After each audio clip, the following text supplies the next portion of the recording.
Hi, it's Professor Pistone here, and today we're going to talk about analyzing a statute. We're going to use an immigration statute, the Statute for Temporary Protected Status, or TPS. So our learning goals are that by the end of this video, you'll have an understanding about how to interpret an immigration statute, how to evaluate a law to determine the legal elements of an immigration benefit, and how to analyze the law using the vista case analysis process. So let's get to it. So the first thing that you want to do when you're learning about a new area of law is to read about it in an immigration law book. It's really hard to learn the law when you just look at the statute or the regulations. So start with that immigration law book that will give you an overview of the topic. And then the second stage would be to read the statute and the accompanying regulations. That's where we're going to start today with this video, is starting by reading the statute. And what we're going to do is analyze the statute to determine the elements of the claim. So, temporary protected status is found in the statute at 8 U.S.C. section 1254A. 8 U.S.C. section 1254A. So one thing that we can do to get hold of the statute is to go to a website called GovInfo. And there they have all the regulations and the statutes.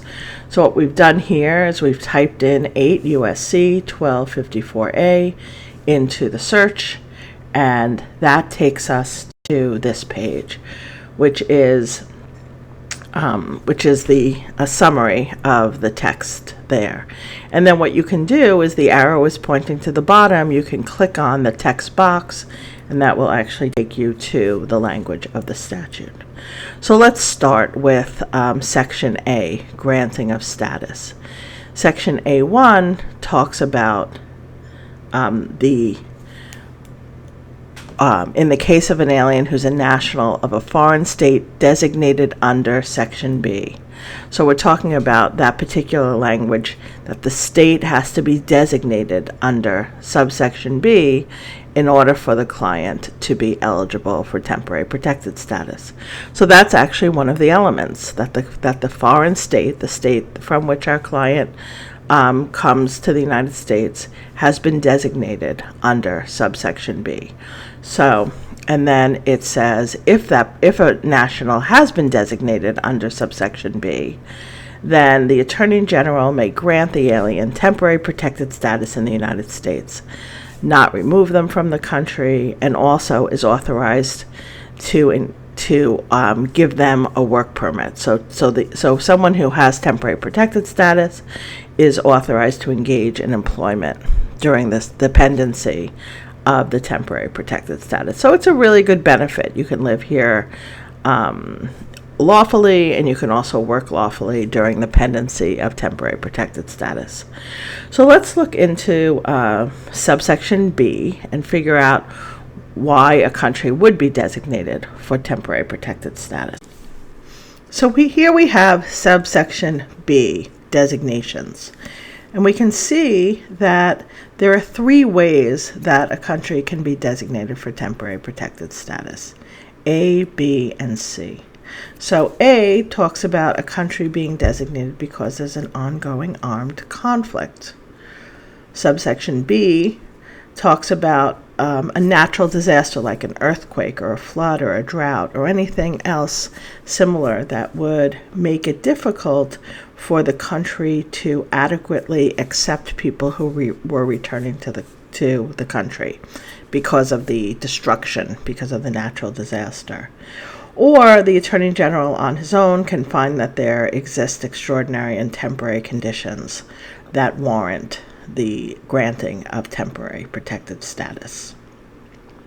So now that we know the designations and why a country would be designated, let's assume that a client came into your office from a country that had been designated for temporary protected status and wants to apply for that status. So what are the elements that you need to establish in order for your client to be eligible for this benefit? And that, if we look further down in the statute,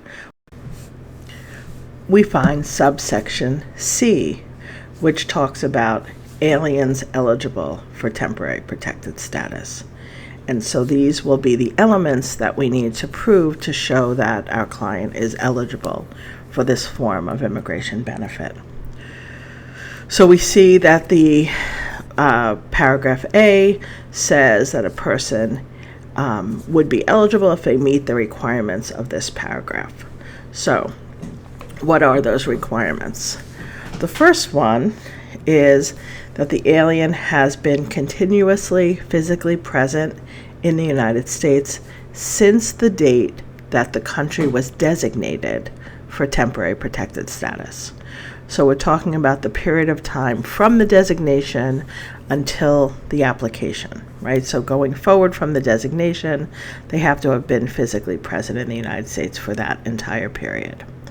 Then the next section talks about the alien needing to be continuously present in the United States since a date that the Attorney General may designate.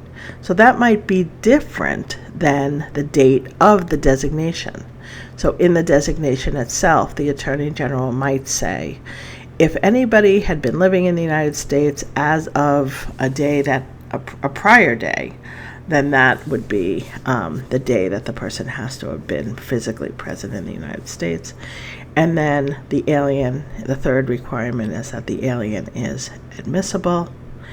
And the fourth is that they apply within the registration period, which has to be no less than 180 days. So those are the elements of the claim. So we have the designation of the country, plus we have to establish these elements of the claim in order to be eligible for temporary protected status. So now that we know the elements of the claim, we can begin to think about case analysis. How do we actually analyze this case in the context of a client? So let's assume that a client came to our office from a country that had recently been designated for temporary protected status. How would we go about the case analysis? Well, that will bring us to the VISTA case analysis chart, which helps us to organize our thoughts with respect to case analysis. And we're going to introduce you to that chart here today, but only as an introduction. You'll have a chance to work on it in other exercises. But the first thing that you'll do when you get to work with a chart is to take your elements and put them into column 1 of that chart. So if we look at a VISTA case analysis chart, in this case, for this chart, the goal of the client is to prove eligibility for temporary protected status. So column 1 of the chart on the left-hand side indicates that that's where we need to put in the legal elements that need to be proven or disproven to show eligibility for the immigration benefit. So here you'll see on the left-hand column that we started to fill that out. So first we need a designation of the country for TPS. Then we need to prove that the alien has been continuously physically present in the United States since the day of the designation, and that the alien has continuously resided in the United States since the day of the designation. And there are other elements as well, and they would be further down on the chart. And just to, as a precursor for what's to come, then the next stage of the process, once you know the elements of the claim, are to then interview your client and figure out what facts are available that establish the elements of the claim, so the things that need to be proven. So the first one is an easy one. Is there a designation or not? The second, has the client been physically present, continuously physically present in the United States? So that would be a question that you'd want to ask at your upcoming client interview. How long have you lived in the United States? Has that presence been continuous? And then that fact would go into column 2. So maybe the fact is she's lived in the United States for 15 years. That would go in column 2. And then column 3 is evidence to prove the fact that establishes the element.